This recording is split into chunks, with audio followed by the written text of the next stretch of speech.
30 milioni di euro per le imprese trevigiane. Un'industria e Veneto Banca hanno siglato l'accordo per stanziare denaro immediatamente disponibile a fronteggiare la crisi di liquidità che attanaglia tante aziende della Marca. È nostro dovere, assieme alle banche, trovare nuove modalità di finanziamento che possano rispondere ai bisogni ma allo stesso tempo essere competitive sul fronte dei costi. I 30 milioni di euro, suddivisi in due plafond da 15 milioni, potranno essere richiesti per pagare gli anticipi fatture, il finanziamento dei fornitori e dell'import, ma anche per strumenti innovativi di sostegno come la cessione del credito. La banca, a fronte della cessione, offrirà l'incasso, la garanzia e l'anticipo dei crediti ceduti, siano essi verso soggetti privati o pubblici. L'imprenditore può scaricare direttamente dal proprio bilancio i crediti e anche il rischio che va a gravare, che va poi ad essere della società di factor, e questo mi pare possa essere una buona cosa, sia perché si trasforma un credito in liquidità immediata e poi abbellisce anche il bilancio perché toglie una parte di attivo.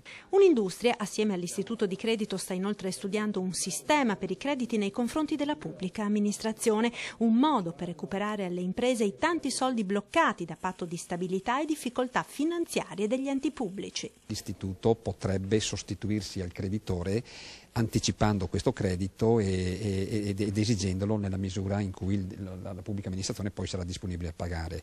Le imprese, nonostante spetterebbe allo Stato, sono disposte anche a pagare gli interessi su questo credito ceduto alle banche. Se l'accordo andasse a buon fine, si libererebbero in Italia 70 miliardi a disposizione delle aziende per rilanciare l'economia.